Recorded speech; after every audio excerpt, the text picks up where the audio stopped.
Well, it was a little disappointing, but I did still like it.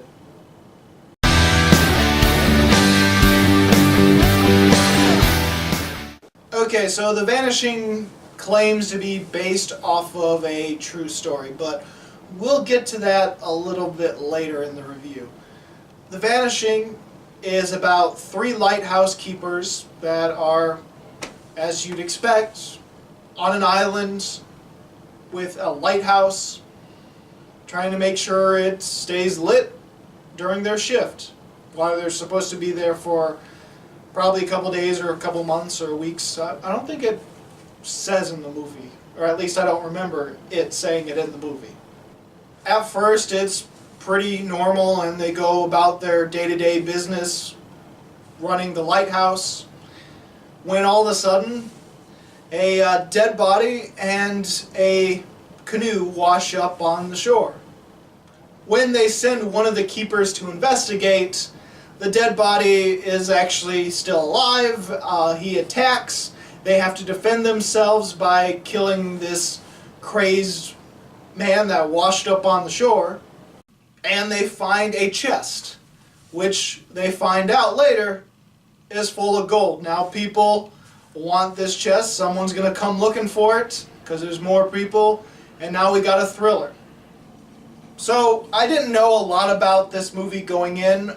And when I was looking up movies that come out on the first week of January, I saw the poster for this and I'm like, oh, Gerard Butler's in something. I never heard about this. Let's look it up. I watched the trailer and I thought, hey, this actually looks pretty good. It almost looks like something A24 might do, because it looks dark, it looks sinister, and it looks like a slow-paced thriller. And it does feel like a cheap knockoff of what an A24 film would do. So I was hoping for it to be a little bit more than what it is, but I still enjoyed it. For one, I thought the acting for all 3 of our main characters, our lighthouse keepers, I thought they all did a really good job. Peter Mullen plays the older, wiser of the 3 and pretty much is the one in charge.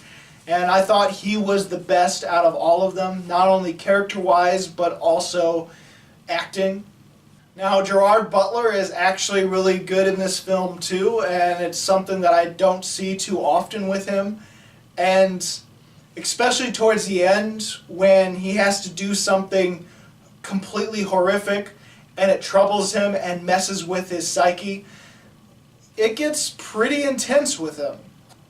Now, he might go a little over the top sometimes, or at least overacting, but I thought he did a really good job overall. The other lighthouse keeper, the younger one, the new recruit, is played by Connor Swindles, I believe.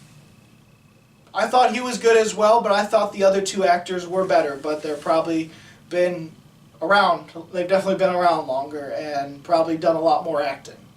I do like the pacing, but then again, I am a fan of slow-burning thrillers. This might be a little too slow for some people, but I do like the pacing, and I do like that throughout the movie, there's this suspense in it where it just feels like, okay, something is going to go wrong, and you can really feel it in the way the camera is filmed, the way the shots are, the way everything is. There's like some sort of intensity, this suspensefulness, that something is going to go horribly wrong. And it just builds as the movie progresses. Now, it's not as good as something like The Witch. The Witch does something like that far better, but it is good for the type of thriller it is. Or maybe I should say more suspense movie, because thriller tends to be more like an action horror movie in a way to some people. And with the pacing as it is, it almost feels like you get 3 movies in one. It's the same characters, the same situation, but kind of like how Insidious is, the first Insidious movie. It's kind of like 3 different... This Insidious movie is kind of like 3 different horror movies with each of its acts. And in this one, it's like different thing for its acts. Like the first act is them just being in the lighthouse, basically, and doing their normal routine, and it's more like a drama and you get to learn more about these characters. The second act is almost like a home invasion movie with these people coming in for the gold to take them out and get their gold, while the third act of the movie is completely different and more of a psychological thriller, which I won't go too much into because that's actually my favorite part of the movie. There is one thing that bugged me with some of the camera work. Although the shots are pretty beautiful and there is some great things in the cinematography, there are some times where I feel it's a little too close and claustrophobic, and maybe that's what they were going for, but it didn't feel as good to me, especially when some of those moments are handheld camera, where it just feels like the movements in the handheld camera is less about like holding it steady and more like trying to almost make waves with the camera. You know, there's something about it that threw me off a little bit and I didn't like it. There is a few moments in the movie where you can pick apart some of their decisions, thinking, hey, maybe this was actually a dumb decision on these characters' part. And now this also is based off of a true story, or at least the movie claims.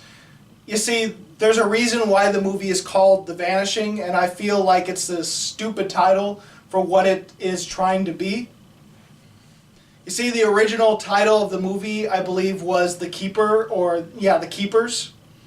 And I think that is a better title for the film than The Vanishing, because The Vanishing makes it more of like a supernatural thing where you're waiting for these people to vanish, to disappear without a trace. Because turns out the true story this is based off of is something like the Flannan Isle or the Flannan Isles, where these three lighthouse keepers were there to tend to the lighthouse, but when the next shift came to replace them, those three were completely gone without a trace, and it's a mystery to what happened to them. And so with the movie being based off of that, you know, going into the movie, these three are probably not going to make it by the end of the film.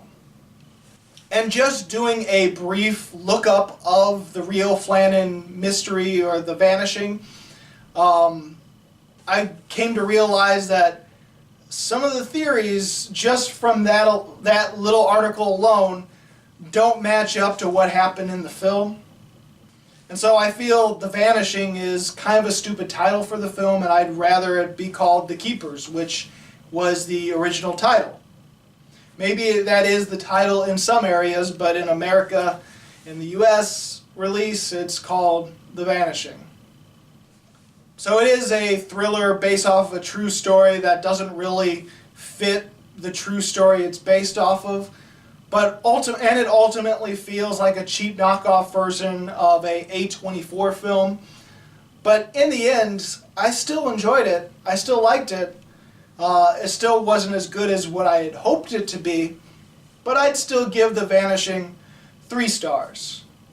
So, did you see The Vanishing? What'd you think about it? Go ahead and comment below. And if you like this video and you want to see more, please subscribe and check out my movie reviews or countdowns of this year, of previous years, of whatever. As always, this is Bruce Gifford, and this was Just My